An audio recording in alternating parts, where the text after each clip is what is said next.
Ken Beer. I'm going to be your lead trainer for this, and I'll introduce Kathy and Emma in a second. I'm just going to cover off a few things, and then we're just going to run through the logistics of the course and how you're going to interact and how you're going to submit assignments and those sort of things. So a little bit of logistics to get us going while maybe one or two others still join us. But I want to pay my respects to the traditional owners of the lands we're running this training. Pay my respects to the elders past, present and emerging. And we're covering off quite a bit of New Zealand in this one. We've got a good spread across the country. And Kathy, Emma and myself are based in Melbourne. So we're a little bit earlier in the morning than you, but not too bad at all. Okay. So I'm just going to move through these slides, and I will at this point introduce Kathy DeCoris and Emma, who's beside Kathy there. And Kathy is going to be the program moderator for this course. And what that means is that Kathy's going to be behind the scenes and Emma helping out there as well. And they're going to be just making sure that everything's running smoothly. And so if you've got any issues with the technology or how to upload things to our learning management system, or can't make sessions or these sorts of things, you can contact Kathy, and all her contact details are there.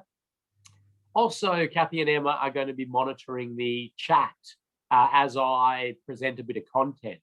And so this is the ability for you to ask your questions, to make your comments, or anything like that. And then I just pause along the way and we take those questions, we have a chat about them. So it's, a really good opportunity to say things as you think of them rather than waiting for me to pause and ask. So just have that chat dialogue open and just jot things in as you think of them. And there's the chat function. So hopefully you've all seen that. The Q&A is an option. We prefer you use the chat, but the Q&A is there for a couple of reasons. One, if for some reason the chat's not there, occasionally a firewall blocks the chat, but the Q&A is an option. That's also probably an option if you want to put things into the background, and they're not something to do with the content, but they're a question that's sort of simmering away. As I mentioned before, you can raise your hand, which gives us the ability, we can then give you the option to unmute yourself. Now, there's no option for your camera to come on.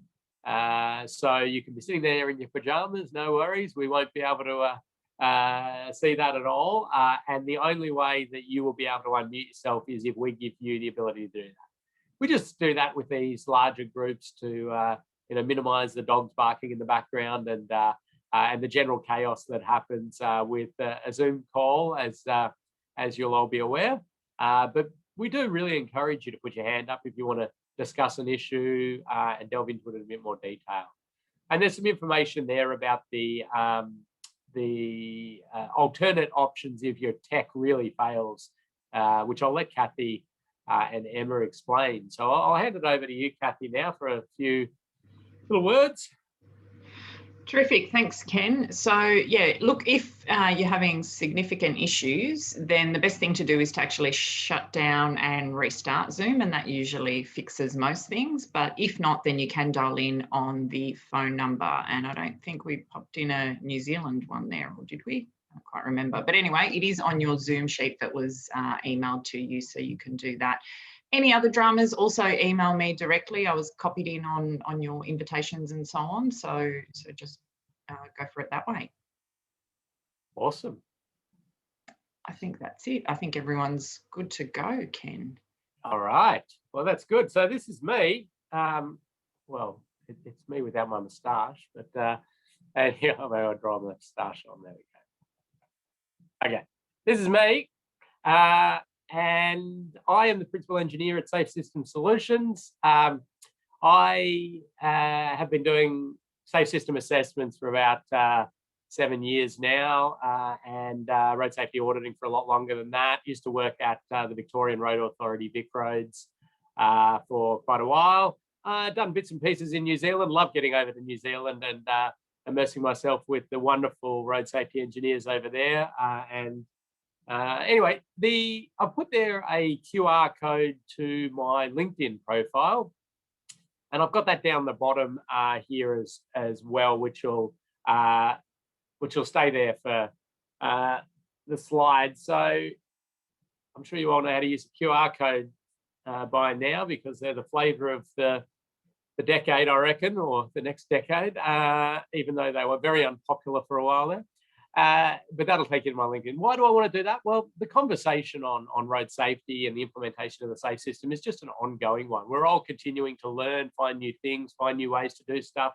And it's a great platform for us to continue to chat and connect. So, and then the other thing is that any technical content throughout the course, my contact details are there. So please get in contact, and we'll talk to you a little bit more about that shortly. But this is certainly not a course where you're just going to sit back, listen to the slide, listen to the presentation, and have no interaction. We want some interaction. And Kathy, I'll let you explain learning management system platforms and the like. Great, thanks, Ken. So just about everyone's jumped on Moodle, which is well done. That's probably the hardest thing you'll have to do throughout the course, is to jump on there and say hello to others. So lots of people have gotten on and done that, and we can see there's a wide variety of people, lots of different experience in the group, which is terrific. Moodle is where you'll do your quiz at the end of every session. So there'll be a short sort of multiple choice type quiz, around about 8 to 10 minutes at the most is what that one should take you. And that's where you log in and do that. That's where we'll also put in the recordings. So approximately 2 hours after each session, we'll load up the recording under that particular module number. So if for any reason you have to duck away or you miss a session, the recording will be there for you. That's where all the resources are kept as well. So there's a great number of resource documents for you to help you throughout the program, and they're all in there as well.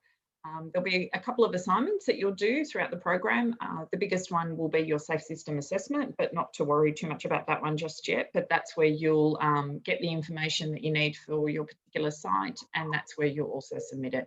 If you have any dramas along the way, just get in touch with me. Thanks, Kathy. Okay, so we've got a variety of things to keep you engaged, hopefully, and lots of things where I'll be asking you questions and you'll be typing your answers in. But one of the other things we have is this little creature, Wally the Wombat. And Wally appears randomly on slides, and you have to count the number of times Wally the Wombat appears. It's actually going to be one of your quiz questions. How many times did Wally appear in the slides for this module, for the module just gone? So keep an eye out for Wally. Now, we do give you a little bit of tolerance either side on Wally, because you know, maybe you've dropped your coffee in your lap, or you know, something's happened and you missed one Wally. So a little bit of tolerance either side, but keep an eye out for Wally. The other thing is that you probably saw that the Kathy and Emma are in the prize pit, and we do give out prizes. Look at those wonderful prizes behind them there. We give out prizes in a variety of ways. Oh, hang on, what do we got? What's that? A pair of socks. Is that the first prize? They're disappearing socks. I love them. You're on mute, so oh, yeah. Sorry. Oh, good. Yeah, so socks, other random prizes could be coming your way. Now, you're probably thinking to yourself, how on earth are they going to do this? Well, at the end of the course, if you successfully complete it, and I'll show you what you have to do to successfully complete this course shortly, you're going to get an electronic copy of your certificate, but also you get a hard copy of your certificate in the mail, and any prizes that you have gathered along the way will arrive. So yeah, the way you win prizes, be the first to answer any questions I ask correctly in the chat. That's a good way to win a prize. Turn up early to the modules and we do some trivia before, in the sort of 3 minutes before the session actually starts. Lots of chances to win prizes there. That's a good little way for us to encourage you to log in a little bit early. And there's some other bits and pieces with assignments, a chance to win prizes. So you've got chances to win prizes, you've got to look out for Wally, you've got assignments, quizzes, and I'll be asking lots of questions along the way. Okay, so to successfully complete this course, you need to come to 4 out of the 5 live webinars. And yeah, so that's, we understand that you may have unavoidable things for one of them, and you've got to view that one if the recording of that one you miss. Now, if life gets absolutely unstoppable in terms of you making another one, contact Kathy and have a chat about some options there. You've got to satisfactorily complete all these set tasks, quizzes, assignments, and the like. And we've set the benchmark at 80% on everything, the quizzes and the assignments. Now, don't get too stressed out about that, okay? Because you've got up to 3 attempts. And if you do your first attempt and you really don't do so well, this is where we want you to get in contact. And we can have a one-on-one chat about it. I can coach you through it. We can have our own one-on-one Zoom call or phone call, or shoot me an email with the question, or if you don't understand something. So it's a really good opportunity to ensure that you get up to that pass rate. That's our aim. Our aim is just to ensure that everybody is at this competency level, and we think that you can absolutely do that. And truth be told, I found the New Zealanders very good at this stuff, far better than us over here in Australia. So I don't think we're going to have too much trouble. Okay, at that point, I'm going to pause and see if there's any questions or comments. I think we're good, Ken. There's no questions at this stage, but don't hesitate to type them in as we go along the way. Yeah, type them in, type your questions in, your comments. If there's a topic that I'm talking about and you're a little confused about it, jot it into the chat. Probably odds on, if you're confused, there's lots of others confused. And of course, you can do it with only to myself and Kathy if you don't want others to know that. So, all right, well, what do you think? Should we get stuck into a little bit of content? Absolutely, Ken, go for it. All right, this is exciting. Here we go. So we're here to talk about safe system assessments. Now, before we delve into this, how to do an assessment, I just want to make sure everybody's on the same page with this thing, the safe system. And this first module is actually quite a sort of philosophical module. We talk about road safety, how we're attacking it, how we've attacked it in the past, and some other things that are emerging. And some people are really quite immersed in this in their day-to-day activities. And I know New Zealand's done a wonderful job in getting the safe system and towards zero, vision zero messaging out there and the philosophy of it. But I'm still going to run through it because I may challenge some of your, I suppose, intrinsic ways of thinking about the challenge we've got in terms of road safety. But I also want you to challenge me. Don't just accept what I'm saying, question it, and we can have a bit of that chat.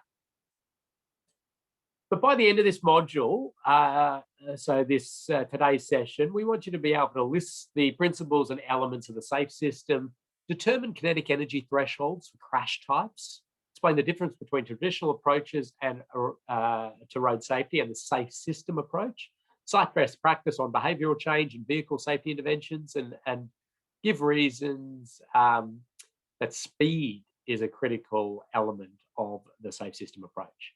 So there's a little more words on that slide than I usually like. I have a lot of pictures usually.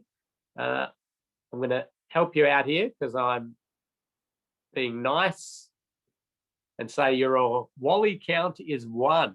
There's a Wally. So that's how it works. That's it. That's the last bit of help I give you on Wallies. So jot it down on a bit of paper or something. All right. Now, I hope quite a few of you have seen this document, if not all of you, Road to Zero. This is the New Zealand government's road safety strategy for the next decade. And it's a really good document, well thought through. Really at a philosophical level, New Zealand's quite advanced around the world in safe system thinking and the philosophy and the like, and your strategies certainly are world class. There's implementation aspects in New Zealand that I think are world class, and I think there's some that are probably lagging a little bit behind. We'll discuss a little bit of that, and that's fine.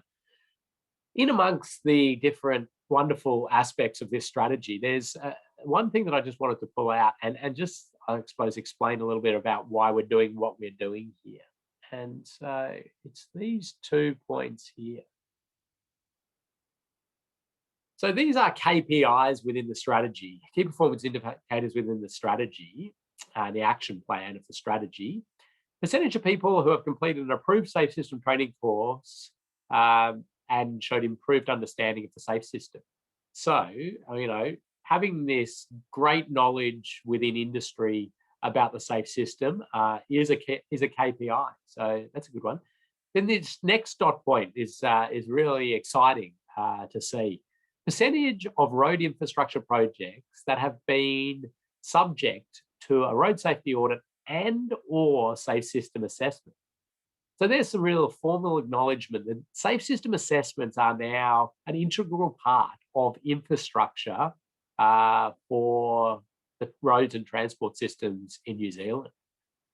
That's great. And immediately from this dot point, it starts to get us in a frame of mind that a road safety audit and safe system assessments have some similarities, but they're two different entities. They do have some overlapping elements, which I'll get into. But if you are a road safety auditor, you will have some really great skills and tools in your toolkit to be able to do safe system assessments. But if you're not, you also will probably have some great skills and knowledge and tools to do safe system assessments. Now, I'm going to ask you a little question now. This one we won't give a prize out for, but this is how I usually give lots of prizes out. But I'm just interested to know how many of the people in the course have done the safe system engineering workshop. And if you did, pop in the year that you did it. It doesn't matter, like if you get it wrong by a few years, but, you know, go like, oh, it was like, you know, 1998, or go, oh, it was like 2020. So just pop a year in the chat if you've done it. And if you haven't done it, just write, no, haven't done it. So this is the safe system engineering workshop. So this is good. I'm seeing them come in. So if you haven't done it, quite a few haven't done it, that's fine. That's good. We had 2016, 2018, 2012, 15, 19, 2010. Okay. All right. 2015.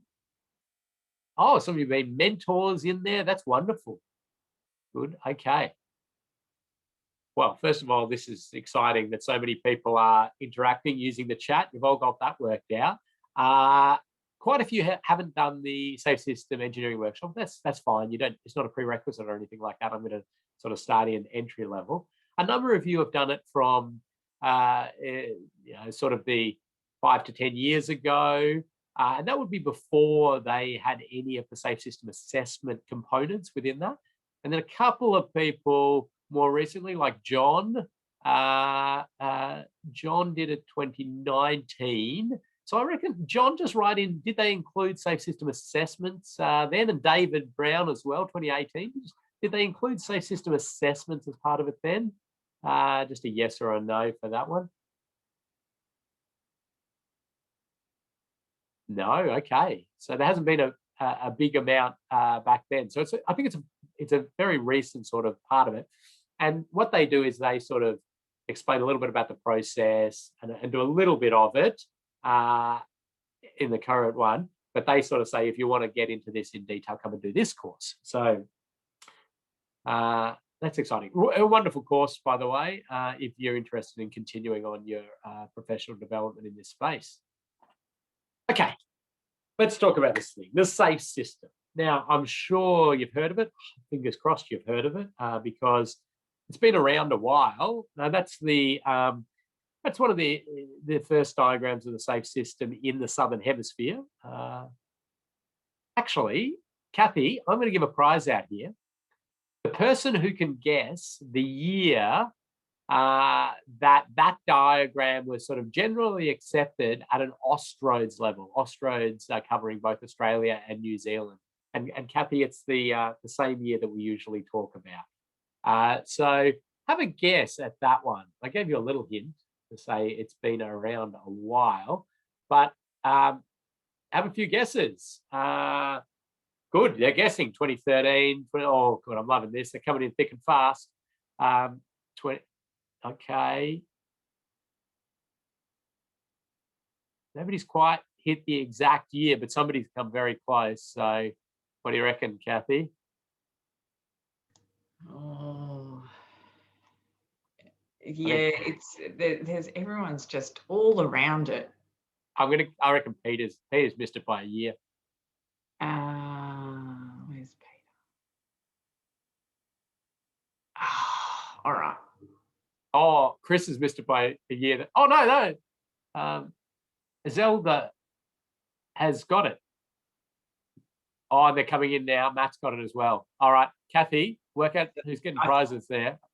We're giving them all prizes. You can give out 3 prizes. I think it's going to go to Zelda, Matt, and Matt. Is that right? Oh, and Jason, because he's cleverly cottoned on to Zelda's answer. Oh, now everybody's right at the end. I love it. 2004. 2004. So, gee, that's a while back, isn't it? That the SAFE system was kind of adopted across Australia and New Zealand. And, you know, it was this thing that we started operating under. I mean, around that time, there was formal commitment from governments to the implementation of the SAFE system. This is the diagram that they were sort of using at that time. Now, there's some really interesting aspects to this diagram. Let me give you a little story about the history of this. So the SAFE system came out of Europe, Sweden, and those sorts of countries, had some slightly different names, but it often referred to as the SAFE system, this philosophy that we operate under for road safety. So you see right in the middle of this diagram, this very early diagram, the center, absolute center there is human tolerance to physical force. Don't worry if you can't read it, it's too small on your screen or you're watching on your phone or something. Human tolerance to physical force. How much force can humans take before they break? That's okay. We'll delve into that in a lot of detail. Then around there, they had these elements of the SAFE system, or pillars, sometimes people call them, but I call them elements. Safer speed, safer vehicles, safer roads and roadsides. Okay. And then you see a circle around that. Now, that was the SAFE system. That was it. You understand how much force humans can handle in crashes. You provide safer vehicles, safer roads and roadsides, safer speeds, all on a basis of understanding the forces involved. And that's it. Now, this one was sort of almost up there for sign-on. And some people said, hang on, what about the people? Like,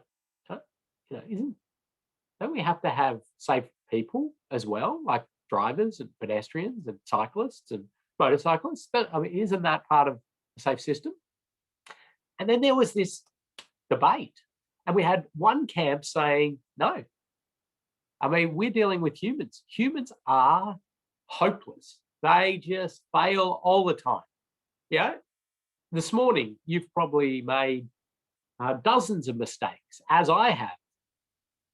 Very small mistakes that haven't actually resulted in anything, but we are constantly making mistakes as humans, right? We're failing. We're fallible. It's part of being human.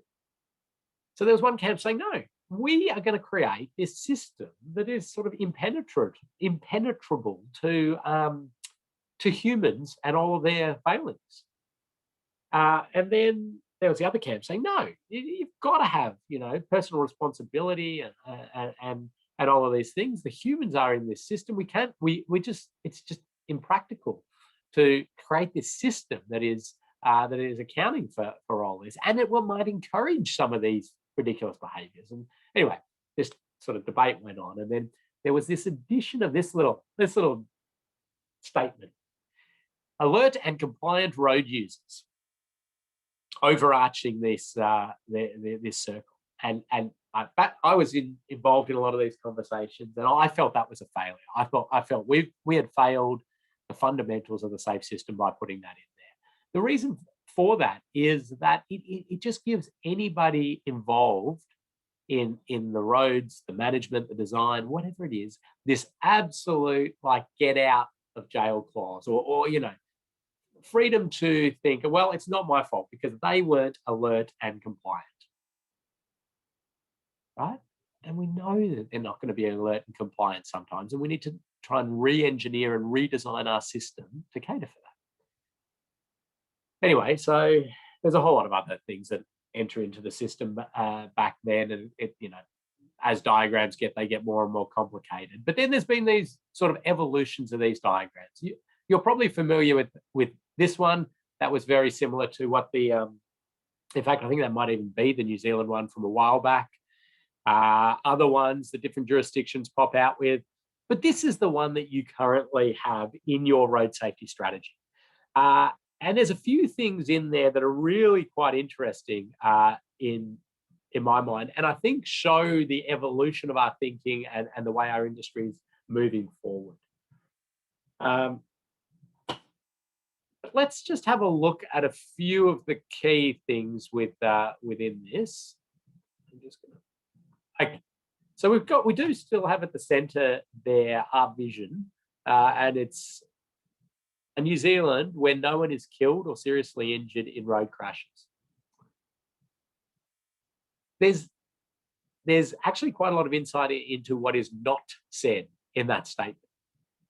So the vision is a New Zealand where no one is killed or seriously injured in road crashes, not a New Zealand where there is no road crashes. Okay, so the implication in that is that when you have a safe system up and running, there's still going to be crashes. It's just that those crashes are not going to kill or seriously injure the community.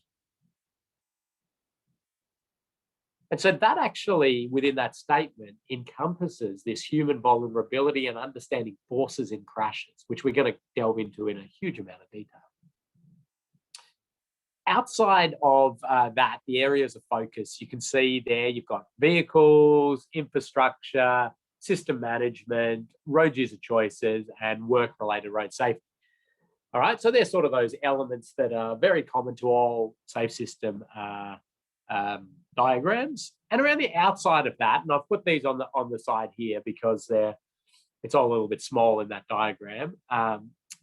You've got the principles that New Zealand's sort of operating under, and I really like these, and they've built on different world practices of safe system principles.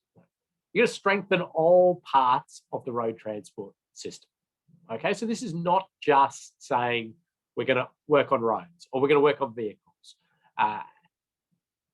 It's all parts of that transport system. We design for human vulnerability. All right, what a beauty. Love that statement. That is so safe system, that statement, because it's saying that kinetic energy, force, is what we're designing for. Accepting that crashes are going to happen, not encouraging crashes to happen, but accepting that they're going to happen and designing for the human's frailty. We have a shared responsibility for improving road safety. And this is another good one because it talks about things like the fact that we, as those who design, manage, and operate the transport system, the road system, we have a responsibility to create it for humans and understand their failures and create that system. Yes, road users have a responsibility as well, and we want to encourage that. Workers have responsibility. Those sending people out to drive for work have responsibility. But everybody has a responsibility. Actions are grounded in evidence and evaluated. Road safety, and many of you will be acutely aware of this, road safety is one of the industries where really the public believes that they are experts. They have expertise. And it's because they're out there, every day, driving, walking, riding, and they feel and see the risks themselves, right? And they are constantly seeing this stuff, and they believe that they have this wealth of knowledge in road safety. And I find it funny that I have colleagues who are electrical engineers or structural engineers or the like, and they're really not out there doing community consultation on what what voltage to run the electricals, or what what safety factor loads to put on the structures and these sorts of things. Yet our industry is very driven by this community input. Now, I'm not advocating for ignoring the community, because our interface with the community is so connected. But the importance of evidence and evaluation in what we do, not just going on people's gut feel, is so important. And that's another thing that I find with anybody in our industry. It is very hard not to be swayed by your individual driving, walking, riding experience. Now, that can provide you with insights, but really, you have to have some evidence behind your interventions. Our road safety actions support health, well-being, and livable places. I mean, this is showing the interlink between the safe system and a livable, healthy community. And it's beautiful. I mean, it's a wonderful connection. We can create these wonderful safe system environments that also foster healthy communities, safe communities, and communities that are happy and interacting and livable. So they can work hand in hand. Well, we make safety a critical decision-making priority, putting safety at the top. And it's a critical decision-making priority. It doesn't get balanced out against other competing demands. And we promote good choices, but plan for mistakes. So that's it. That's the one really targeting the humans and saying, we're going to try to get people to do the absolute best they can, but they're going to fail. We'll get better performance out of humans, but they're still going to fail. And we need to just design and plan for that. I'm going to pause there, Kathy, and see if there's anything that's come in from any of our wonderful participants. Terrific, thanks, Ken. Some people might say that moustache is a mistake, for example, but anyway, that's just some people. We've got a question in asking, many heavy vehicle design considerations made to reduce vulnerability, or mostly private vehicles? So say it again. Yeah, I will. Are many heavy vehicle design considerations made to reduce vulnerability, or mostly private vehicles? Wow, okay, good question. I mean, heavy vehicles and motorcyclists are probably our two hardest road users or vehicle types to fit within the safe system philosophy. So I'll talk a bit more about those later on.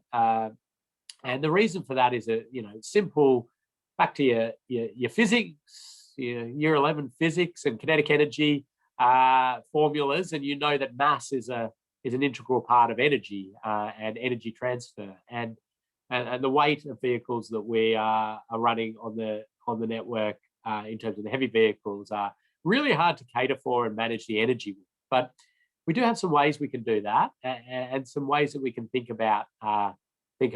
So I'll sort of answer it without answering it at this stage.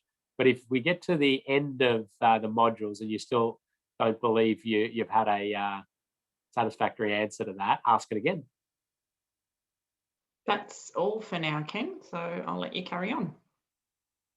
Okay, thank you. Okay, I want to get out of roads for a bit. I want to remove ourselves from roads, and I want to go to another industry just to look at how they perceive safety. And there's many industries we could have picked, but let's look at manufacturing. Okay, and let's say we've got a factory that makes widgets. So back in the day, there were factories that sort of looked like this, and they had a fairly open system, right? So they were getting people and saying, "Hey, we'll pay you to clean the machines. We'll pay you to collect the widgets as they come off the production line and put them in boxes or whatever you're doing. We'll pay you to just push stuff into this end of the machine and the like." And when they sort of would come in, they would say, "All right, this is how you do it," and it's pretty dangerous, right? That machine's, it's quite a dangerous machine. So you need to make sure you're safe about doing it. Don't put your hand in there. Don't do this. Don't do that. And all right, pat them on the back. Off you go. Good luck. Be safe. That's what we call a pathological safety culture. When we know there's high danger and we push all of the responsibility of safety onto the individuals. And we know that back in the day in these factories, it was a fairly frequent event that there was death, there was serious injury, there were limbs ripped off.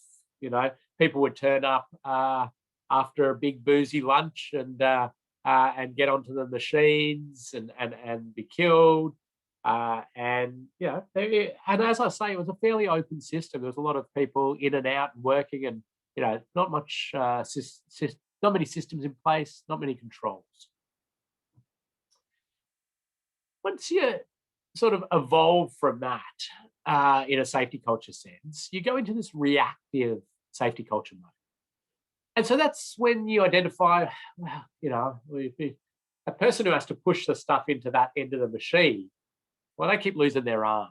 And we really have to do something about that. And they sort of start to go, well, okay, what do we do? Okay, we'll give them a big stick, right? They can push it in with a stick. Or maybe we've got to do some sort of mechanism that stops the machine if it's going to get an arm ripped off.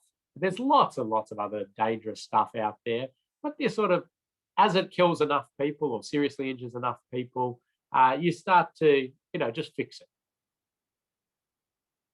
And you sort of evolve from that. And this is an interesting point. And this is where the economists start getting involved. And, back in the day here, where our picture is, this new emerging profession of economist has arrived. And this economist walks into the factory and goes up to the manager's office and says, like, I've analysed your factory, your big, massive widget factory here. And I've identified that you're actually paying out quite a bit to the families of the people who've been killed. You actually have quite a bit of downtime in widget production as you pull pieces of kids out of the machines and they're not working, or things break because of these injuries and deaths that are happening. I actually think that you could do some proactive investment here.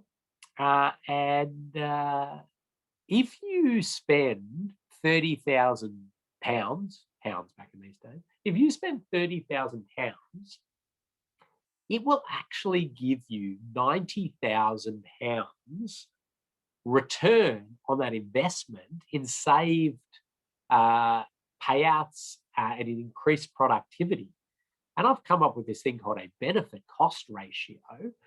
And the benefit cost ratio for that is 3. So for every pound you invest, you'll get £3 back in savings. And the factory manager, well, that's a good investment. I'll invest in that. And so they go and they give everybody sticks who's pushing stuff into the machines. They buy a whole lot of sticks and they buy a whole lot of guards on different bits, and they go, right, we found that point where it's a financially a good thing for us to protect our workers. Then it evolves to the next level, doesn't it? And it's what we call the proactive safety culture.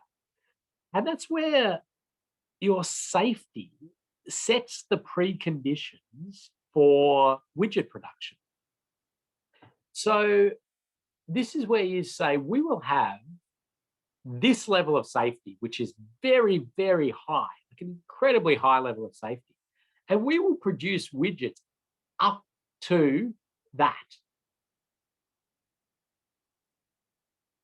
And then once you're at that level of safety culture, you need to continually invest in maintaining that high level of safety. Now, of course, I'm sure you've all done the analogy now in your head and put it back to the road system. And in fact, there was a couple of little clues on there, wasn't there? Used the word mobility instead of widget production. But this is what we're sort of aspiring to be in that proactive, that fully proactive safety culture for the road transport system. Now, a lot of people probably say, well, the analogy is no good. I mean, the factory is this sort of closed system. You have great control over it and the like. Well, the reason we sort of have these old pictures there is it wasn't always like that. Yes, it takes many, many generations to evolve us up to this. But you really have to start working on this. We have to start trying to evolve the road transport system into a proactive safety culture where we don't balance and trade off, where we don't say, well, you can move people around their system faster. Yeah, it's going to kill and seriously injure a few of our community, but that's the price we pay for for mobility, for transport. I mean, we still need to move people and goods around our system. Like the safe system is absolutely founded on the fact that there is movement and there is travel. It's just about saying that we need to set this level of safety and then do that up to the level, do the movement of everything up to that level. So where do we think the New Zealand road transport system in terms of design, management, maintenance sort of sits within this safety culture ladder, we call it? And I sort of dare say that you've got elements in all. I mean, it's not a sort of clear safety culture. I definitely think there's still huge amounts of pathological safety culture where we basically giving people a license, patting them on the back, saying, good luck out there, it's dangerous, and safety is your responsibility. It's actually entwined into some legislation as well. We've got reactive stuff, so certainly addressing crash black spots as well, and those sorts of things. You've got calculating because you're working out BCRs and best cost of investment. But you do have some proactive stuff entering in and some really good sort of proactive measures in the infrastructure, in the vehicle standards and safety, and people as well. So I think it's a spread, but we want to move it all down to that proactive end. Kathy, any questions or comments? I see something on my screen flashing. Yeah, some of the comments coming through is that people feel they're more at the reactive stage or at somewhere in all the first 4 stages. Yeah. I mean, there is a natural sort of progression along here. It isn't that we jump from pathological straight to proactive. You sort of naturally work your way up the ladder, and so you probably, for those who've been around a while, are witnessing this sort of step up in different aspects of it. But there's a lot of reactive stuff going along. We're dealing with huge numbers of people killed and seriously injured on the roads, and it's very easy to look at those from an individual perspective and sort of blame and criticize particular driving behaviours or walking behaviours or whatever it is. And that's all stuff that will just keep you back in this reactive pathological stage if that's how we're doing it. Because well, maybe calculating, maybe a little bit into that, but you won't evolve past that if you stick in that mindset. I'm going to talk a bit more about that shortly. Hey, how about we do a quiz, Kathy? Oh, and I think the last question, in fact, the last question in this quiz, we haven't even talked about at all. So it's going to be you just having a guess. Now, you are not being marked on these quizzes, so don't worry. Just have a guess, right? The quiz should be popping up on your screen. You've got, it's only 2 questions. And the second one, you haven't been told. So have a guess. And don't worry, if you get it wrong, it's not going to affect your mark in this course whatsoever. I'll give you a minute for that. We will take a break at sort of halfway through the session, which is actually not that far away, amazingly. Yeah, you're doing well with timing, Ken. Just a couple of other comments that have come through that we might just have a quick chat about. 1.6 million unsafe vehicles in the fleet. I think it's a bit pathological based on that comment. Yeah. And yeah, I'd be interested to delve into that on how they define an unsafe vehicle. That's an interesting one. I mean, I don't disagree with it.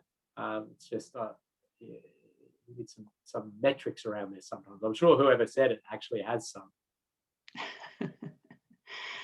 David suggesting maybe 2 stars or less. Okay.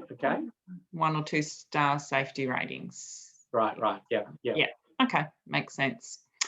And another comment saying for new builds, there is the investment in the network, very safe new motorways, but the existing network is very much underfunded for safety and improvement. Yeah. Yep.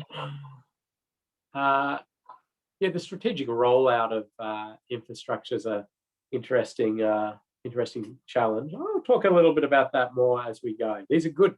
It sounded like the participants here are very much thinking about this stuff on a day-to-day basis and pondering these philosophical challenges. The New Zealanders, Ken, they're our favourites for a reason. Hey, Kathy, I meant to ask, are you recording this session? Yes, I am. So everybody do not share that I said that about. Anyway, now everybody is completing the poll. We've almost got everyone answered those 2 questions. So it should have popped up on your screen. So, yes, it has. And we've just got the last couple of people in with your answers. As Ken mentioned, you're not being marked on this. This is just to keep you engaged and keep you thinking. Yep. And I think we might close it off now. Close it there. I think one person might have. Maybe. Oh no! Everybody got it. 100%. See, again, New Zealand. There it is. Beautifully done. So let's stop that and let's share the results. Okay. Which of the following is not a sort of key principle of the SAFE system? Is not. So aim for no death or serious injury. Aim for no mistakes on the road, which most of you went for. People are vulnerable, people make mistakes, and there's a shared responsibility. So the majority of you are spot on there. So we would, it'd be nice if there were no mistakes on the road, but we're designing for humans who make mistakes. So we're not actually aiming for no mistakes on the road network. Well, the only way that we could possibly do that is completely get humans out of the system. But we know humans are sort of an integral part of the system going forward. So we're not aiming for no mistakes. We're aiming to manage all the mistakes. Minimize and manage is what we're really talking about with mistakes. All the others we are sort of aiming at. At what speed did Usain Bolt cross the finish line in his world record 100-meter sprint? So good question. Although, as I say that, I'm wondering whether there was just recently a world record broken. But anyway, somebody will probably know. 24, 34, 44, 54, 64, crossed the finish line. And most of you were onto that one as well. 44 kilometres an hour is about the speed that Usain Bolt crossed the finish line. So some of you might have done a little bit of calculating, but maybe didn't account for the acceleration, timing of acceleration and the like. 44 kilometres per hour. Okay, let's stop sharing that. 44. Why am I asking about Usain Bolt running his world record 100-meter sprint in a safe system course about road safety? Well, I want to use it as a little analogy. I want you to imagine that we park a 2015 Toyota Camry at the end of his lane. And Usain Bolt comes running down there, travel along at 44 kilometers per hour. He's probably looking at the crowd waving because that's what he tended to do. But still 44 kilometers per hour, and then slams into that Toyota Camry. Will he survive? Well, the answer to that is generally yes. He will survive. He'll survive that. If we planted a really big tree at the end of his lane, really massive tree, he came running in and he slammed into that, would he survive? He's going to hurt himself. He's going to mess himself up a bit, but everything indicates that he will recover to lead a normal, healthy life. And in fact, there is a general correlation between the speed that you can run and the force that you can handle running into a solid object. And it's the way we evolved. I mean, we evolved probably, I don't know, chasing woolly mammoths or something, and but running away from woolly mammoths, probably more likely, and running into trees and rock faces and the like. And that is our human tolerance to physical force. It's a reason why we have an inherent fear of heights. We just we understand the physics that we're going to get to speeds that we cannot handle. But we've never evolved to understand that in the vertical plane. We understand it in the horizontal plane perfectly. High, bad. But in that horizontal plane, we really haven't evolved to understand that. And we've evolved enough to create things that propel us and propel at us way higher than the forces we can handle. So I've got actually a couple of little graphs that explain this. And this is fatality probability. So this is the chance that a member of our community will be killed when struck at a certain speed. Okay, so this is speed of collision. This isn't speed limit. Get all of that out of your mind. It is just speed of strike. And this is for a passenger vehicle hitting a pedestrian. And you see down here at around 10 or 20 kilometers per hour, when that strike happens, it's highly likely that the pedestrian will survive. Up here at 60 or 70 kilometers per hour, it's highly likely that the pedestrian will be killed. So Usain Bolt sort of comes in up there. He's the Hulk of a human, isn't he? Like he can withstand a lot of force. This line actually represents the entire community. So we've got people who are more frail, we've got older people, we've got young people, and we've got sort of freak incidents where people survive pretty high speed crashes just due to the nature of how it's happened.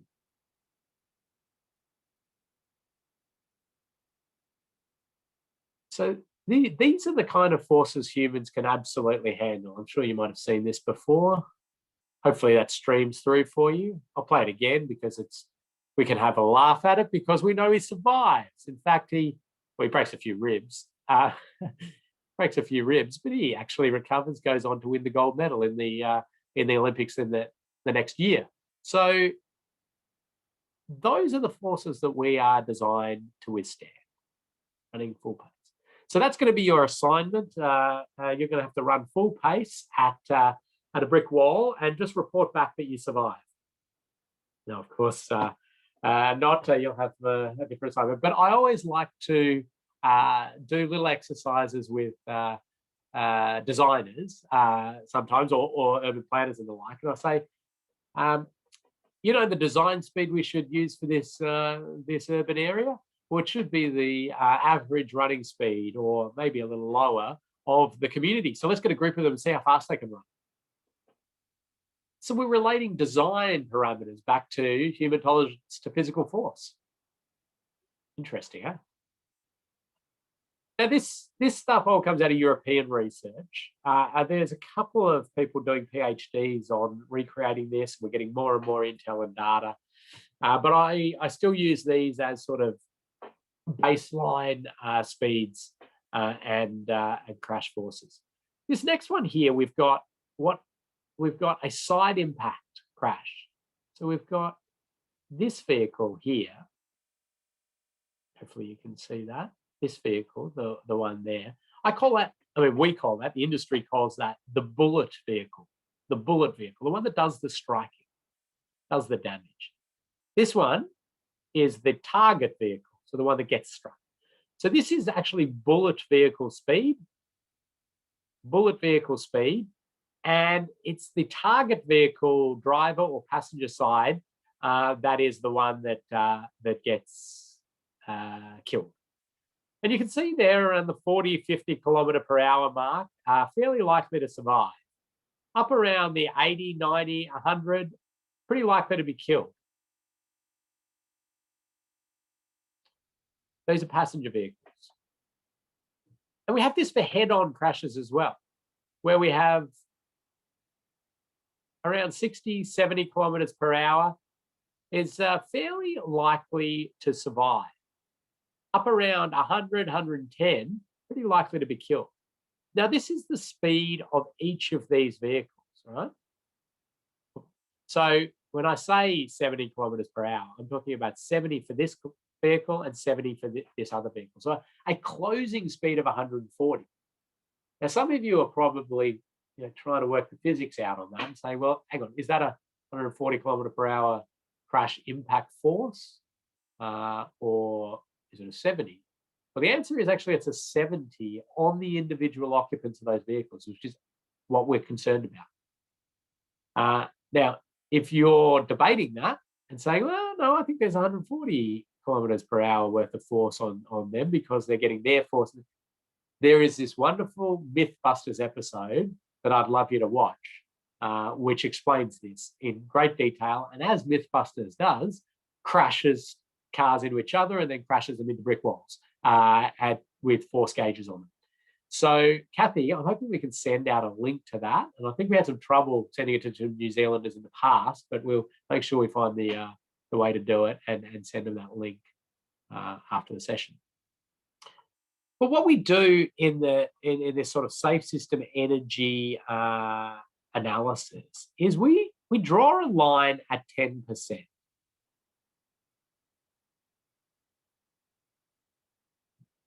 And we say, what we want to do is aspire to get speeds down below this point where these crash types are possible. So where there is the possibility of pedestrians being struck, we want it to be 30 kilometres per hour or below. Where there's possibility of a right angle side impact crash, we want it to be 50 kilometres per hour or below. Where there is possibility of head-on crash, we want it to be 70 kilometres per hour or below. Okay? Now, when you look at the New Zealand road network, you'll identify that we are a long way from this. But it does not mean that you can't have high-speed mobility. And certainly you can have vehicles travelling along above 70 kilometres per hour as long as they're separated. And that's what somebody was mentioning there about your new motorways and these high standard roads. And they have a central barrier system, something to stop that head-on possibility. They certainly don't have right angle crash possibility. They have grade separated interchanges and they have on-ramps and those sorts of things. And there's certainly not going to be any pedestrians on there. There's exclusion of pedestrians. So we've sort of eliminated some of those criteria, giving us the ability for crashes to happen and the energy transfer being within tolerable levels. A light sideswipe crash can happen at very high speeds and there's no death or serious injury. You've got to think about your secondary crashes and where vehicles are going to go, but let's just talk about that initial force transfer. because it's all about relative forces and impact back onto the humans in these vehicles or the humans being struck by these vehicles. In a safe system assessment, which, I'm jumping sort of modules ahead. What we do is we analyze and score those forces when the crash happens. Okay? So we actually put a numerical value to the severity of the incident when it happens, not if it happens, when it happens, right? You've got to get yourself in that mindset when these crashes happen. And to try and make people, I suppose, score things in a little bit of a more consistent manner, we've sort of started to try to put graphs and a few little diagrams to help you.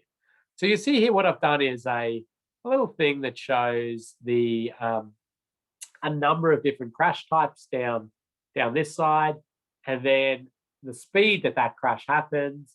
And then you should sort of be able to see how bad it's going to be. Obviously, black being the worst, and that's sort of highly likely to be death or serious injury. Green being the best, probably quite survivable. So, you're seeing head-on crashes at these sort of low speeds are quite survivable. I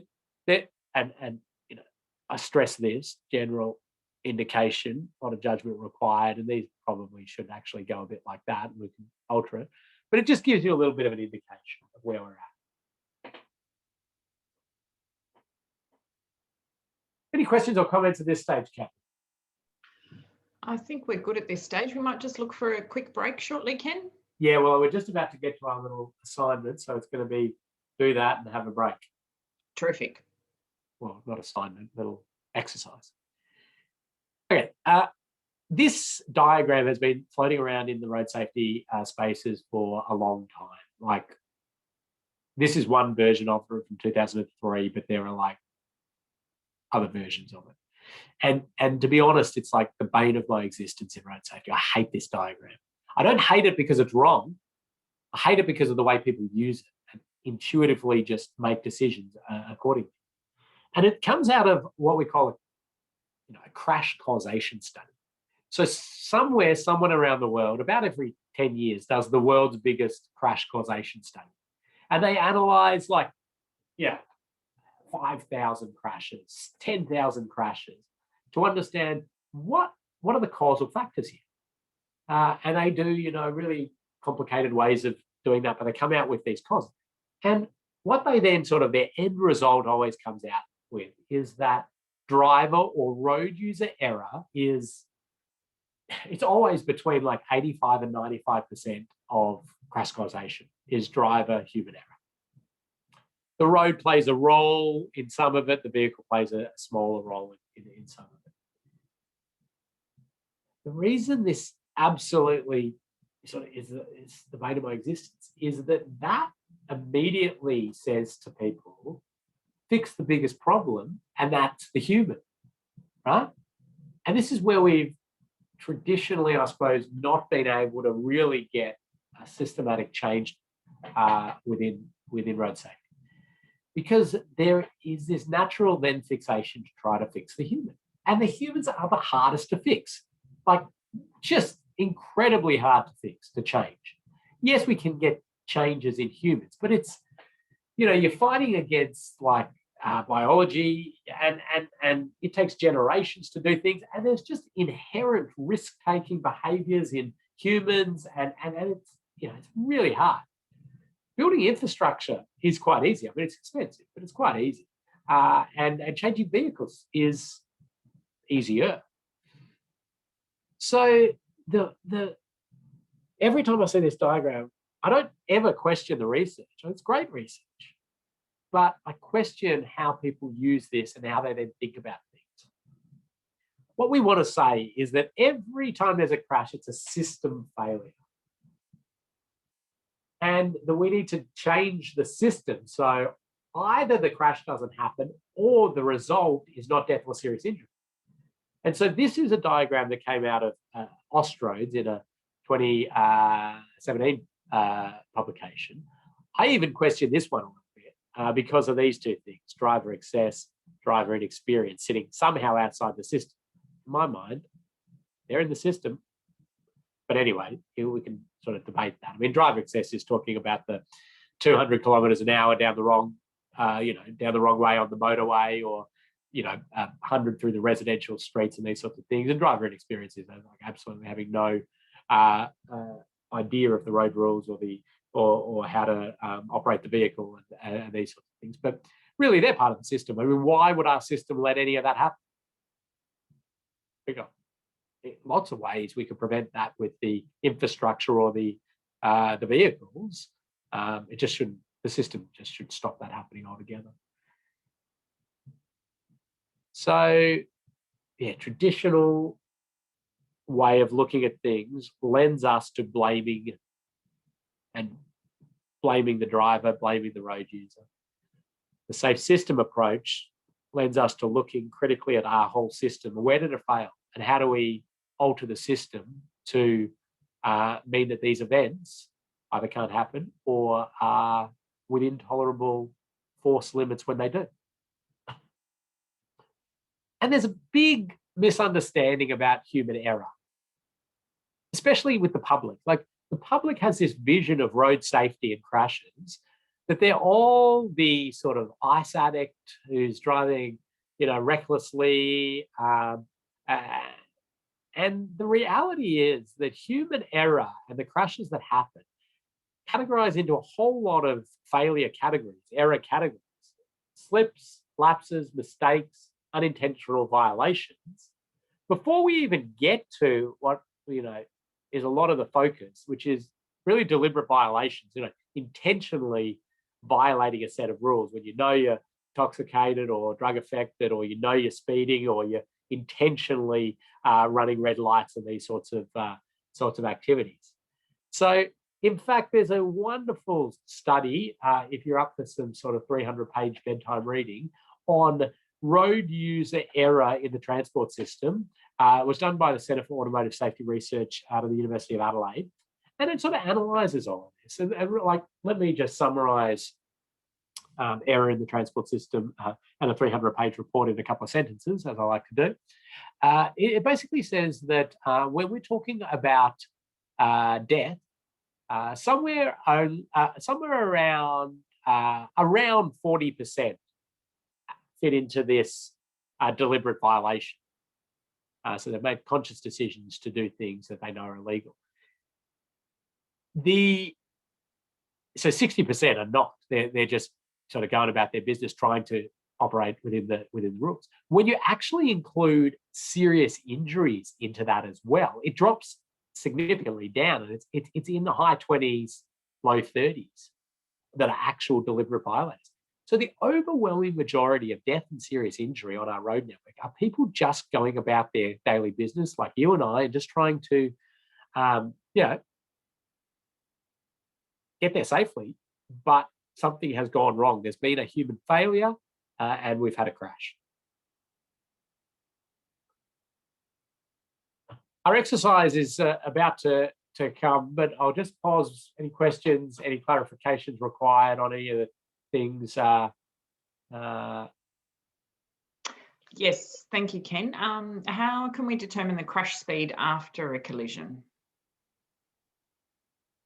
Crash speed after a collision. Well, there's so forensic crash investigation is pretty amazing at that. I'm not a forensic crash investigator. I have colleagues that are, and from tire marks, from impact forces, structural changes to the vehicles, and the like. The research that I was basing those graphs on was basically done through two methods.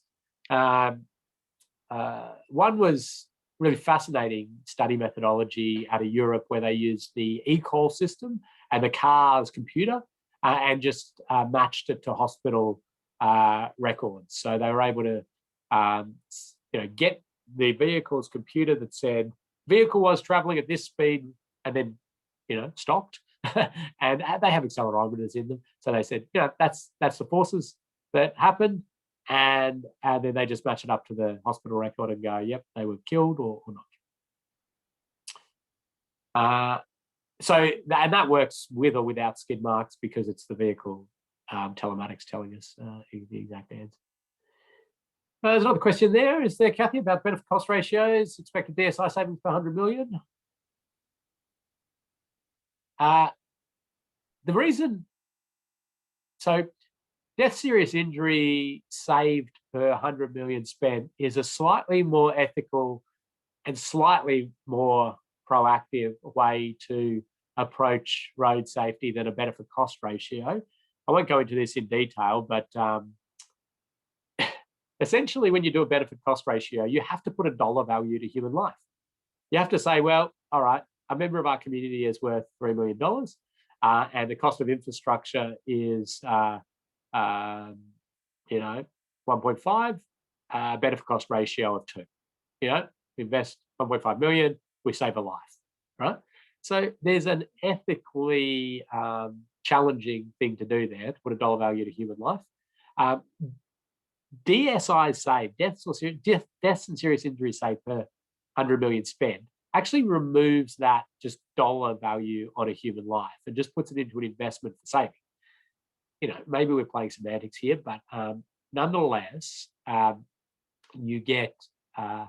you're really then just talking about how much money do we have to invest into road safety, rather than can we find a nice balance where it's really good to invest.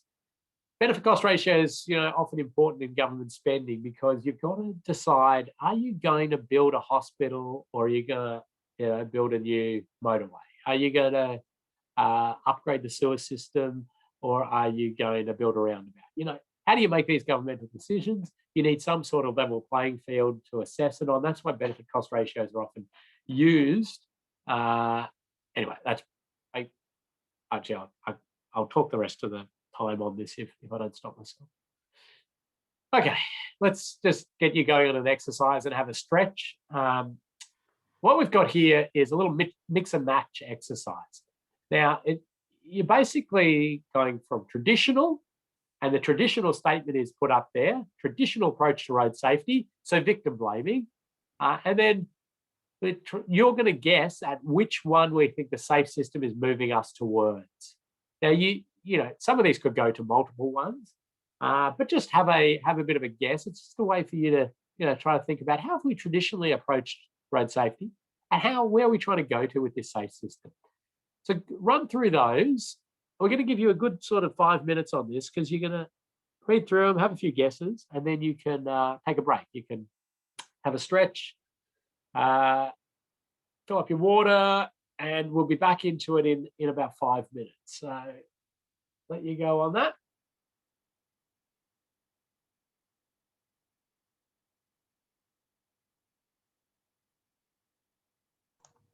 I'll just pause the recording here, but if anyone has any questions, please just type them in.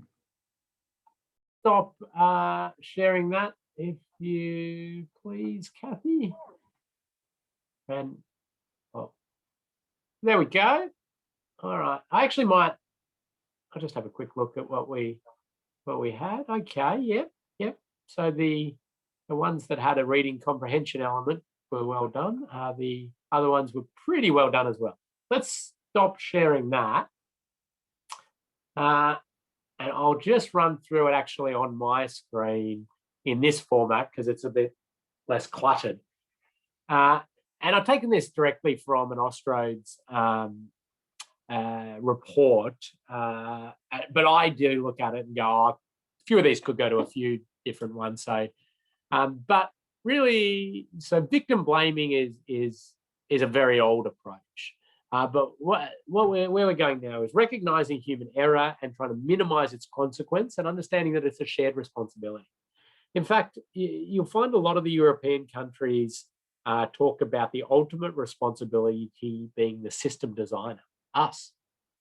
So regardless of the hideously inappropriate behavior of the road user, the end responsibility lies with us. How did we let that happen? How did we let the vehicle go at that speed in that area? How did we, let two vehicles meet at that location at those speeds? Like, the end responsibility lies with us. That doesn't seem to be, there's a lot of people uncomfortable with that in Australia and New Zealand. And I think, there's still that clinging on to personal responsibility in the road system. And I suppose we're not voiding personal responsibility, but we really need to start shifting our thinking a bit there. Emphasis on road user education and compliance. Well, we're moving to this effort to create this forgiving system. This is one that could have gone to a couple. Education and compliance will still play a role, but the nature of looking at, human failure being, or human error being, the dominant part of crashes lends you to education and compliance in a traditional way of thinking. We're trying to recreate a system now. Focus on crash reduction, enhance focus on consequence, especially severe injury minimization. So it's not the, other injury crashes and all crashes, it's focusing on that high-end severity crash. 4 pillars: action independently, multifaceted system with interacting elements optimized jointly as an interaction. That's a mouthful, isn't it? But it's just saying, we don't look at these as silos. We look at them as an interacting joint system.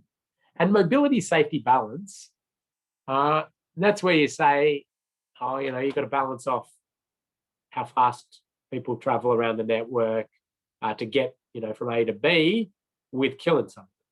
If you boil things down into those simple terms, it can be a little more powerful in the way you trade things off, because this is a real clear decision often in our industry to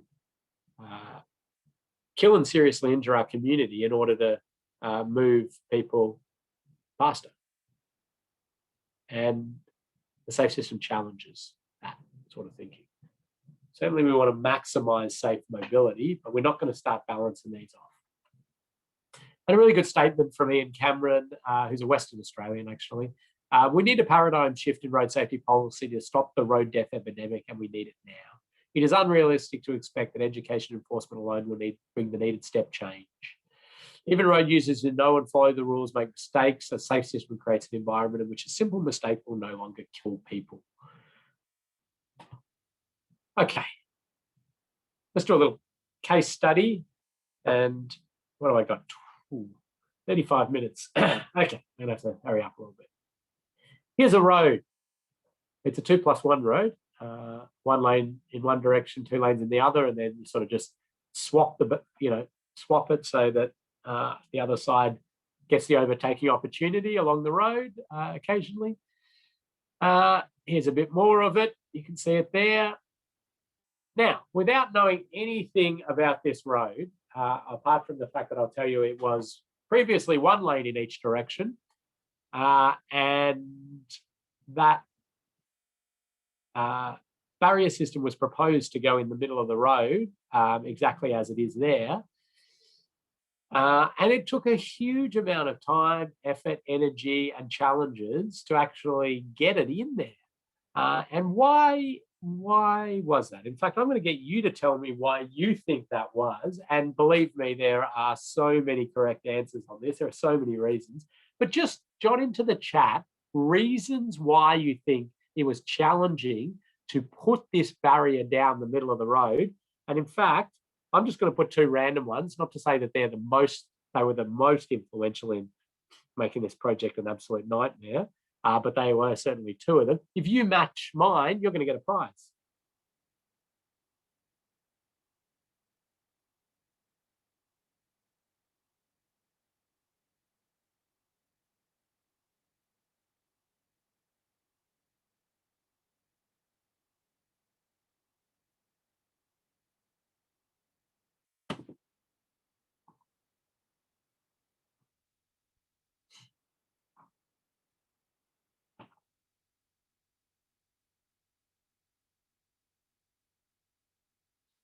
Okay, wow.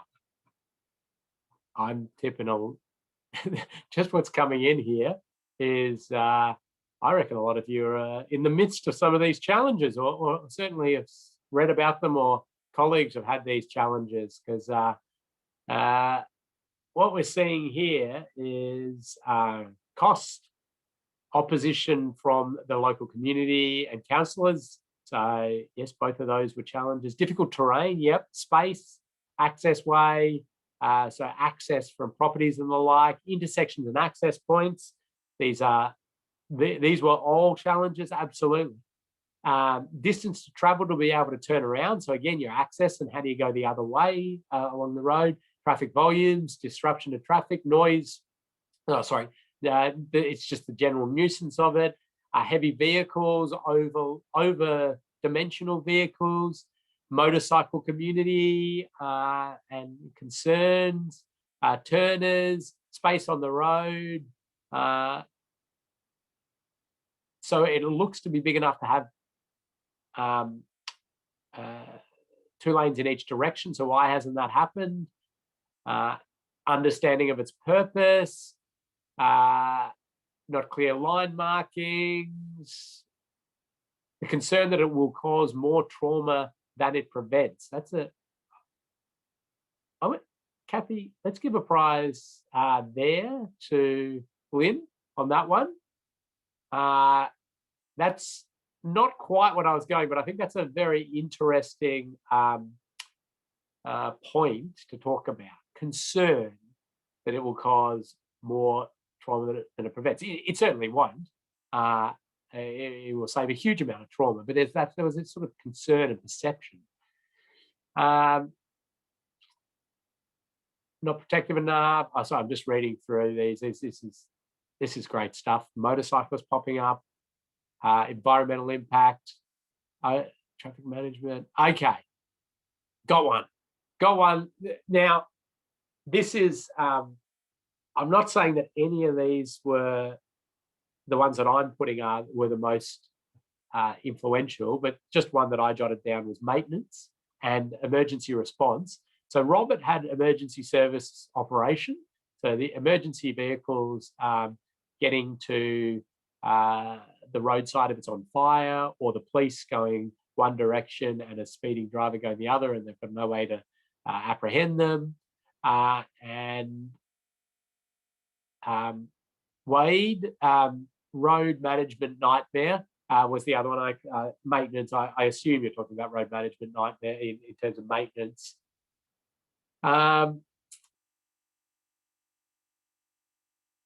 And there's a few other good ones there. So the maintenance one was the concern about, oh, well, we can't put that there. It's going to get hit. And how are we going to maintain it? And how are we going to maintain the road? But the purpose of the exercise there was to show you, and you all know this well, that there is just like huge numbers of reasons why people will push back against a project like this. And we need to sort of work through all of those. But back to that other comment, which was made about people concerned it's going to cause more issues, cause more trauma that's going to save.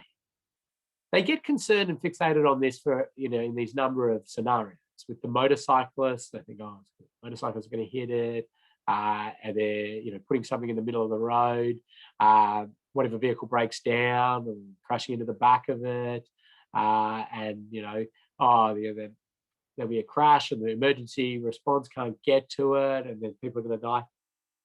The reality is that each of these are legitimate things to think about, but they are minuscule in terms of the trauma happening on these roads and when you put it in, compared to the trauma of people leaving their lane and entering into the other lane at 100 kilometres per hour, or going straight across the road and hitting the roadside. We know these are hugely effective overall for the community, and we might have a little increase in risk in a few of these specific scenarios. So we need to work on those little increases. But this is where you get yourself in this ethical dilemma, really. And I think it's like that trolley car dilemma to a degree. I mean, we know that we can let's say we could save 9 lives 10 lives in this road in the next 20 years by putting this, and another 20 serious injuries. But it's going to actually create one new death and a couple of serious injuries by the inclusion of it. Do you do it? Now, running a society, I mean, the real answer is yes, but yes, but you try to make sure you remove those other ones to the best you possibly can. But the reality is we're faced with lots and lots of road network out there that is inherently unsafe, and we've got to start getting ourselves into the process of rectifying the inherent risk. And the inherent risk there is that you are separating, without this, you are separating high-speed vehicles by a white line. Humans are going to fail. They're going to enter the other lane, and death and serious injury will occur. Putting that barrier there means that when it is struck, which it absolutely will be, the barrier does not care why. It doesn't care whether they were drunk, they fell asleep, they were distracted by their kids screaming, but whatever it was, they left their lane. The barrier just went, right, you're not getting into a scenario where you're going to hit another vehicle, directs them back, slows them down. And this did, amazingly, this particular one, there was so much of the stuff that you were just listing was in that project. It took forever to get this project up and running. Admittedly, it was one of the first in the barriers in a narrow median in Victoria. Finally got in, and it got struck. And then, amazingly, somebody called up the road authority and said, "You probably all know, you're getting a call from the public about they hit a barrier. They're not going to be happy." But in fact, actually, this one they were. They said, "Hey, I was driving along, and somebody came directly at me, and then the barrier stopped them. And there was no crash. I mean, there was a sort of crash. They hit the barrier, but they're fine. I'm fine. My wife, who was next to me, she's fine. And I just want to thank whoever decided to put that barrier in the middle. I've been driving this road for 20 years, and it saved our lives." You're like, far out. That is safe system, in action there. That the one driver actually fell asleep, made a mistake. If we didn't have that barrier there, we would be, well, a lot of people would be blaming it. Why did you drive when you were tired? You shouldn't let you do that. I mean, that's all pushed aside. These are not bad people. There was a mistake that happened. The infrastructure intervened and made it not a death or serious injury. That little 2-minute video is in your on your memory stick and in Moodle. And so I want you to just have a look at that. It's really 2 minutes, and it's actually a really powerful one if you're ever doing these projects to talk to your community with, to get over some of these hurdles. But we do need to, take those issues legitimately, all the ones you wrote up, and work through them, give them the credit they're due. But we're now getting enough of these rolled out that we're sort of, it's a much bigger process, better process. And New Zealand had one of the first ones on the road down into Wellington. Is it Centennial Highway? That's just going to Wellington, doesn't it? Yeah, somebody will know it. Well, one of the first barriers in narrow median out there, and it's doing a beautiful job still. Questions, comments? Yeah, Ken, we've just had some comments.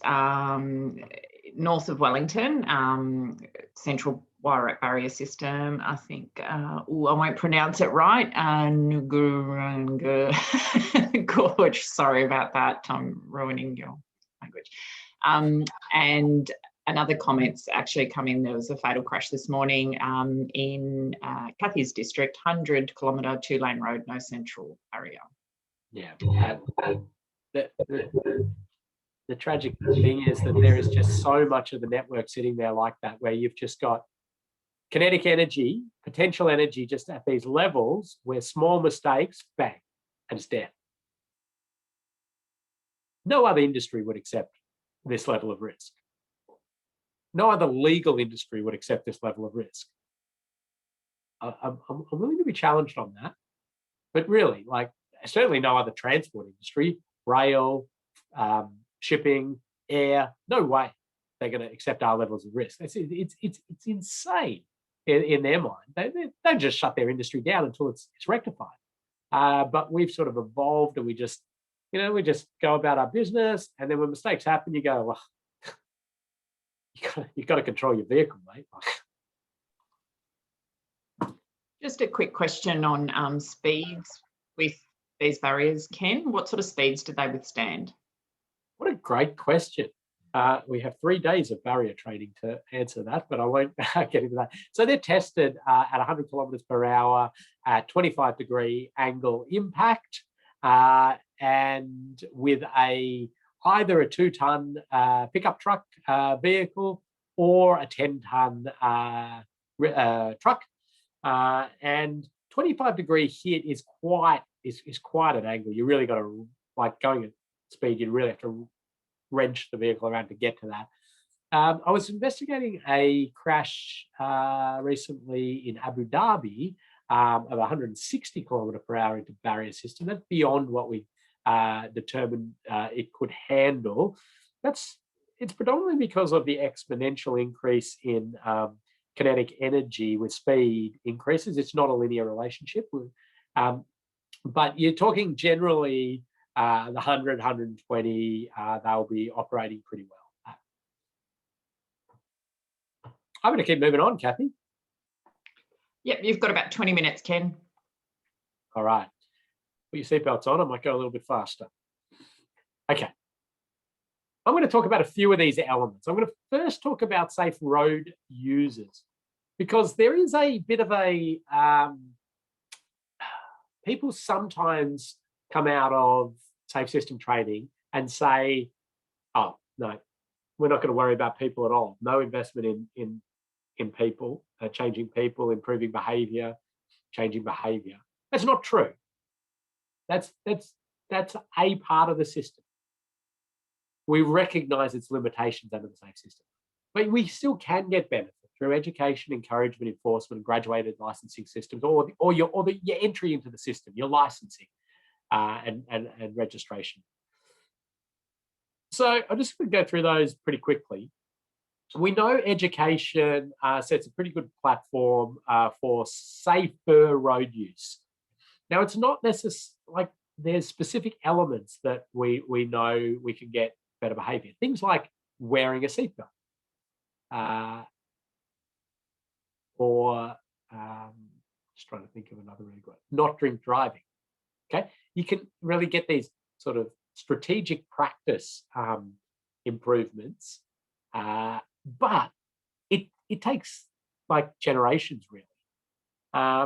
And one thing we know, obviously, and this is not unique to road safety, these little humans, they're the best to educate. They're the most susceptible to education. So you can get into them quickly. You do a wonderful job. In fact, you can get into them, and then they can actually feed it up to their parents. Usually, like, yeah, you teach a kid that wearing a seatbelt is absolutely integral to being in a car, and they get in the car, and then they tell their parents to wear their seatbelt, and parents do that. Young road users are the highest risk road user. As they're starting to drive, they're at the most risk. And I give 3 quick tips for the parents of young drivers. 1, don't send them on an advanced driver training course. Anything where they're going at high speed, learning to get out of skids or learning braking maneuvers, they come out of that far more likely to be killed or seriously injured, because they elevate their confidence. They have a few little new skills, but they're swamped by the increased risk taking. And that's one of the best research things around the world. And it's counterintuitive, because you want to give your young driver better skills, but the skills they should get is done in the classroom and understanding how to manage risk and those sorts of things, and on the public road network at normal speed.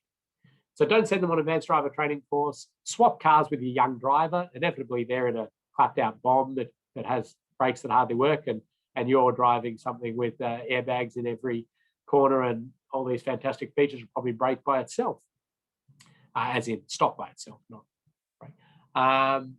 And the third one is just to give them those hours of supervised driving. That is the proven way to reduce their risk significantly. Time on the road network, driving around, gathering an understanding of how the road network works, and that's how they reduce their risk. The other thing really interesting about specifically road safety education and behavioural campaigns and encouragement is that we cannot really talk to an individual about their risk because they do not believe us. So if you say to a driver like this one, hey, don't use your mobile phone while driving because you will be involved in a crash. They just go, no, I won't, not me. And they justify that by going, no, because I've been doing it for the last 10 years. I haven't been involved in a crash. And they go, no, I only do it when it's safe. And I'm good at that. I'm a good driver. So all of that sort of plays into it. The reason for this is that they are actually not wrong. So the thing is that we are communicating a message at a collective, right? Based on collective data. So we say, oh, mobile phone and driving is causing or is a causation factor in this big number of crashes on the New Zealand network. And then we say to an individual, stop using your mobile phone because you're going to be involved in a crash. Well, the odds of them being involved in a crash is minuscule, absolutely tiny, right? But what we are worried about is the addition of all of those tiny, tiny, minuscule risks for the whole population as they're driving. And it collectively adds up to this significant risk. But we cannot convince them individually that they are somehow the collective. Like, you're talking different languages. But what you can convince them on is things that are going to be individual behavioral changes. So this one's wonderful. Love it, out of the TAC. The ad where it says, if you text and drive, your kids are going to text and drive. And then all of a sudden, people don't text and drive, at least when the kids aren't in the car. Or when the kids are in the car, they don't text and drive. Because they basically go, can't trust the kids and want to make them, the safest drivers possible. So they're okay with all of that. And that's far more effective. Or hit them up on environmental impact. Hit them up on travel, environmental. People are actually far more engaged in slowing down to save wildlife than they are with saving human life. That's a whole different study I can talk about later. Don't try and convince them to drive slower or change their behaviour because they're going to be involved in a crash. Others, think about their kids, their community, things like that. So things that work: whole school approach to road safety education, education combined with police activities or other infrastructure activities, some more support for community education. There's a lot of motivated people in the community to improve road safety, sometimes because they've been touched by road trauma. And we need to direct their attention and their effort at things that are evidence-based. There is a lot of things that people do which push us the other way or have no effect. I just weep when I see communities putting their money and their time and their effort into something like taking their kids through the trauma ward or the morgue or something like that to say, hey, if you don't behave on the roads, this is what will happen to you. Very good research around the world to show that has no impact on road safety as in improvement, and traumatizes the kids, but doesn't have that connection. The only connection it often has is like any fear tactics are often the most accepted by the people who are the least risky. So the more risk-taking a person is, the less they are affected by a fear campaign. Graduated licensing systems work. So just entering people into the driving or riding system slowly with lots of restrictions and then letting them graduate to the next level, the next level, the next level. Education targeting especially motivated groups, the most motivated being parents, and action programs that change the way a road user uses the road network. I'll talk about that later. Okay, there's a few things that don't work, and I've actually put a fact sheet in your memory stick and on Moodle that gives all the research and evidence behind this and some information about it, right? So you can look up and read, big juicy research reports if you want. Fear tactics, they don't work. I talked about that. They target the wrong. They end up targeting the wrong people. Skill-based driver behaviour training. high speed, skid, anything like that. It's not to say like a defensive driver training course can't work, but you'll know that anybody who's done those, they're not teaching you how to get out of high speed skids. They're teaching you about risks on the road network, how to avoid these sort of things. One-off events, driver simulations, membership in car racing clubs or anything like that. Nothing proven in any of this. Information only approaches, just telling people how many people are killed on this road doesn't make them slow down. And we know that learner drivers or people with a supervising driver, very, very safe. As soon as they're out there on their own, the risk skyrockets. So this is why you graduate them in. So you try to attack the first part by restricting maybe nighttime driving, number of passengers, alcohol, all of these restrictions, and then it goes down. You'll notice there, though, this is a random aside, it actually never gets to as safe as a learner driver, no matter how much experience. Now, okay, there's a vehicle kilometres travelled discrepancy here, but shows you that skills are not really the thing. It's risk-taking behaviour. Encouragement can work. We encourage people to drive safely. In fact, there's some evidence to show if you pay people to drive safely, they'll drive safely. The mechanisms for how you do that are interesting. There's some jurisdictions around the world have given free full licenses to learner or P-plate drivers that haven't had any infringements. Actually, it seems to have some pretty good effect.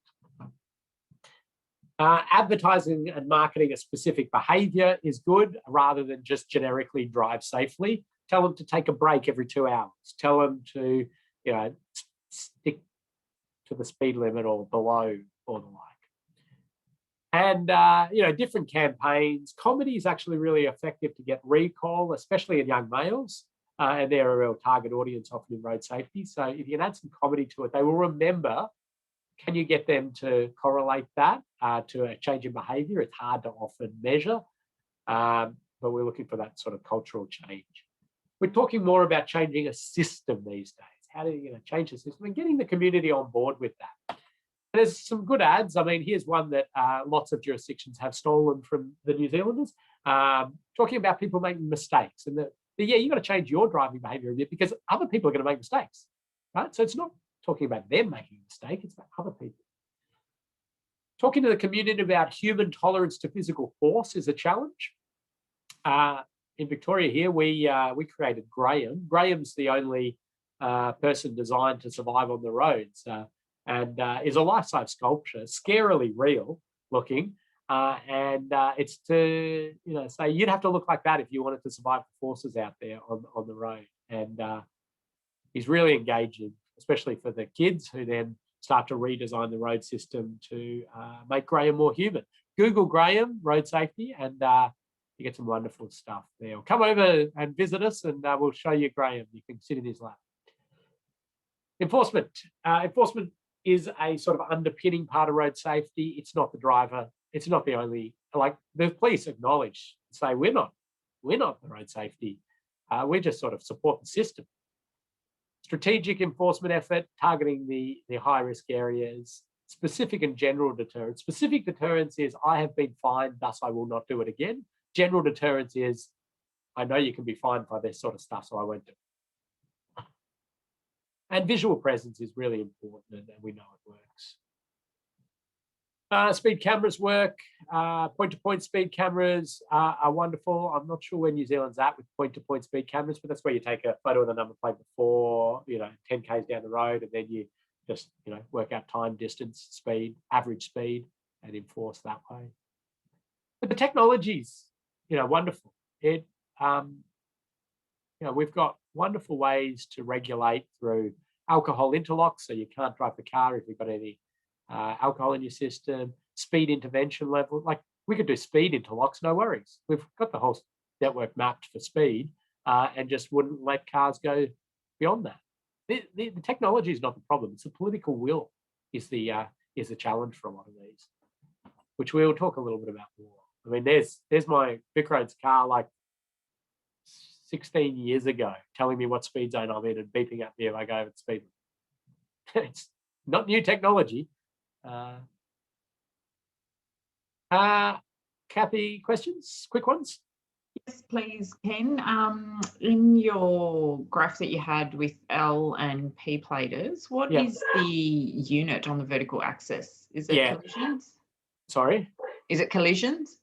Yeah, it is. It's crashes. Yeah, And that's why I sort of said you'd have to do it by vehicle kilometers traveled to actually understand how much travel is actually happening to get a indication of crash rates to give a more indication of the actual risk. So it's a little bit, yeah, there's a little bit more to interpret. So whoever said that gets a prize, Kathy, because it's it's pretty important to understand a bit more about that graph than just plonking it up there. for sure. A little bit of a longer question. Bit more of a, so do you consider that there's a psychological difference that allows people to accept this level of death and serious injuries on the road compared to air, sea or rail travel? Perhaps because there is a pilot, captain, a professionally trained responsible for others, whilst each private road user is considered personally responsible. Yeah, so there's actually 16 risk perception elements at play in that.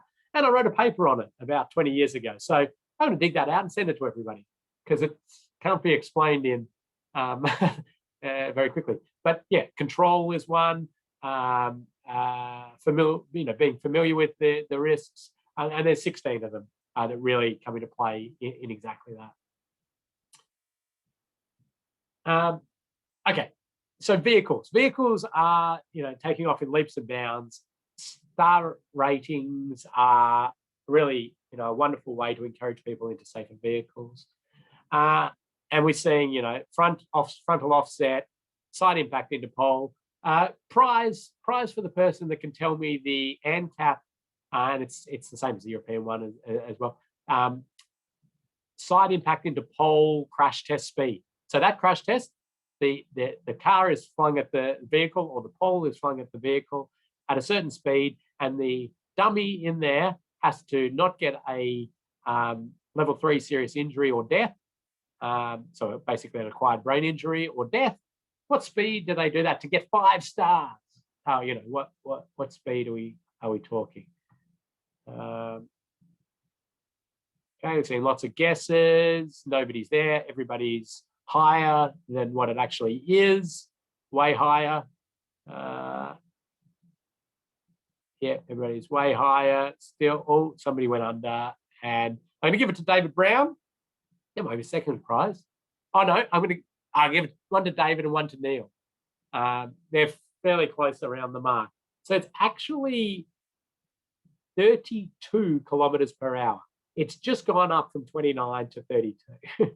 Big leap. I mean, that just shows you, though, you get a 5-star vehicle, side impact. It's still a long way from the forces that we are running into, power poles, trees, and the like. So don't get fooled into thinking that if everybody has 5-star vehicles, we're going to be completely, no death or serious injury. Yes, we will reduce it significantly, but wow, 32 kilometers an hour is off. Frontal impact offset 64 kilometers an hour, I think, and pedestrians 40 kilometers per hour, which is.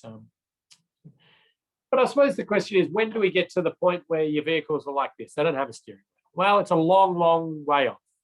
And people debate this sort of stuff when we actually get saturation of the fleet.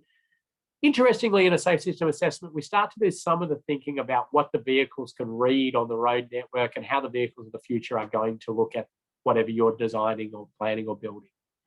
It's called a road that cars can read assessment. It's a bit of thinking around that. But those vehicles are, braking by themselves. They're doing a pretty good job these days.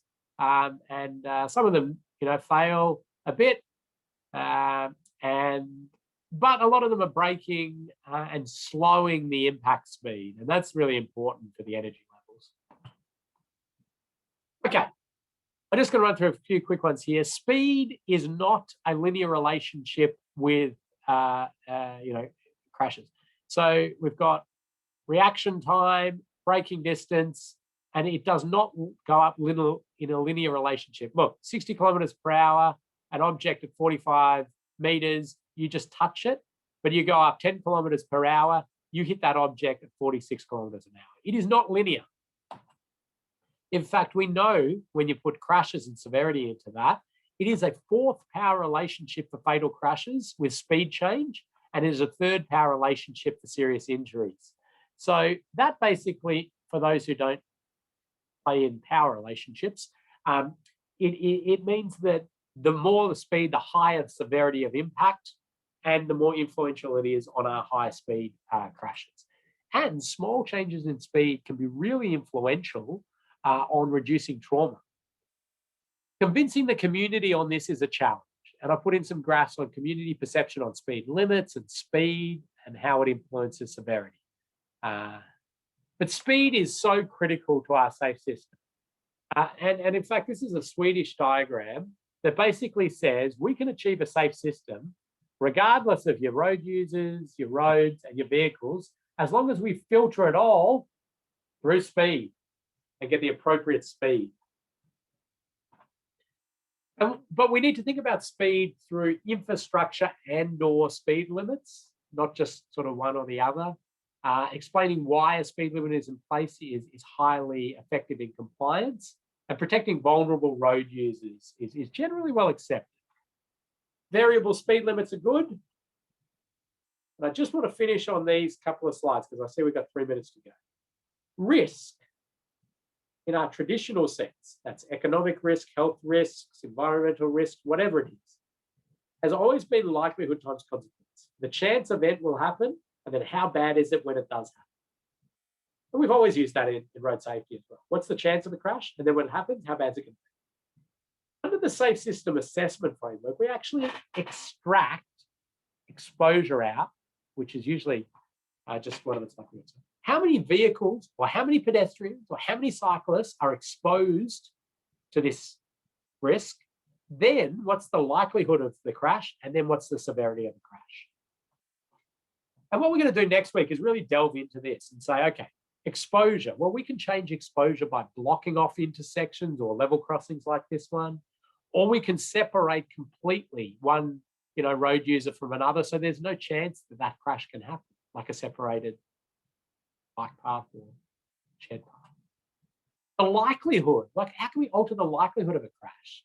Line marking, sealed shoulders, guideposts, warning signs, traffic signals, they're all things that change the chance the crash will happen. And the severity is now a crash is happening. How bad is it? And that's speed, angle, weight of vehicle, frailty of road users involved. Here we're slowing vehicles at an intersection with a raised safety platform. It's going to slow the speed, slow the severity. Here, a barrier. You hit a barrier, you're still involved in a crash, but you slide along that barrier. You dissipate energy over time, and it reduces the severity of that crash. Okay, Kathy. Great job. We've got a minute to go. We've got a question, and I'll also just show people where the quiz is. The question is, whilst everyone, of course, prefers the safest car, is there any indication that those in 5-star vehicles would be taking higher risk? For example, like you mentioned earlier, those with better skills take more risk as well. There is no evidence. There's no research. Well, there's no evidence around that. In fact, there's probably more evidence around the other end of the spectrum. The people in, because there's a socio-economic road safety disparity. The lower socioeconomic areas have worse road safety performance, and part of that is vehicle features and a number of other issues. So I would say, if anything, it's the opposite. And that idea of a risk compensation, like if you make something safe, they will take more risks. It's a really complicated, thorny thing. It really doesn't play out in these vivid ways that people sometimes imagine. Right, where's our quiz, Kathy? Thank you, Ken. Here's our quiz here. So in module 1, you jump in there and you do the quiz, about sort of 10 questions or so, and you can get up to 3 attempts. So you do need to submit all your answers. Once you've selected your answers, you can't change them. You submit them, and if you would like to redo it, you can redo it again, up to 3 attempts. there's that Mythbusters episode, but as Ken mentioned earlier, uniquely maybe not plays in New Zealand. So do let me know if that doesn't work out for you. And in reference documents and resources, something that Ken talked about today, what doesn't work for young road users and why. There's more information in there on that one. Was there anything else you wanted to alert people to today, Ken? Not at this stage. Have a go at the quiz, get in contact, and if you've got any questions, and I'll delve into a lot more of this in more detail on Thursday. Sorry? On Thursday, this week. Oh, this week, yeah, Thursday, yeah, of course. Yeah. And we're getting told the YouTube link doesn't work, so we'll put a link we'll pop it into our SharePoint, Kathy, and then we can share that link. I'll do that. Terrific. And this is also where the recording, which will work, will jump in an hour or so after today's session. So thanks everyone very much for your participation today. It's been fantastic, and thank you, Ken. And we will be with you again same time on Thursday morning. Awesome. Thanks, Kathy. Thanks, Emma. Awesome group. I love this group. Lots of interaction. Great. Bye. Bye.